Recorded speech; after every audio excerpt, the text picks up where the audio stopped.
également, l'île Henrigot s'est beaucoup développée à la fin du 19e, début 20e siècle. Pourquoi? Déjà avant, le maréchal Oudinot avait fait construire une poudrerie, aujourd'hui disparue. Et puis, au 14e siècle, il y avait déjà les traces d'un moulin. Ensuite, il deviendra un moulin à papier et d'importantes papeteries, les papeteries de Jandeur, qui se trouvent derrière, vont se développer et vont compter jusqu'à 200 ouvriers. Elles disparaîtront en 2001, elles faisaient du papier plutôt haut de gamme.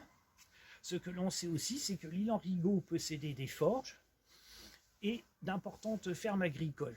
Tout ceci a quand même disparu. Ce que l'on sait plus loin, c'est qu'il y avait aussi le domaine de Renesson, une bleuterie. Le secteur était spécialisé dans les poudres et colorants. Elle a disparu aussi.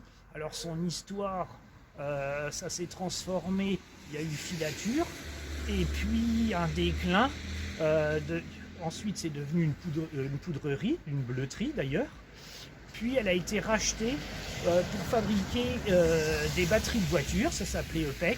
Ensuite, ça a fermé en 1995 et aujourd'hui, elle est en partie démantelée. Comme les marchands de biens à l'époque de la Révolution, le château a été démonté et remis, reconstruit en Allemagne.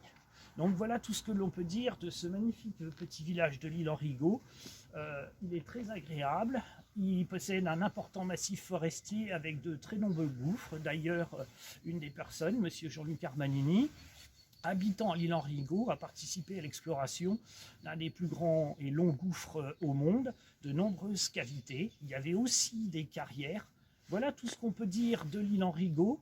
Je vous invite à traverser. En plus, on est au cœur de la vallée de la Sceau, de très beaux villages aux alentours avec l'architecture remarquable et de magnifiques châteaux.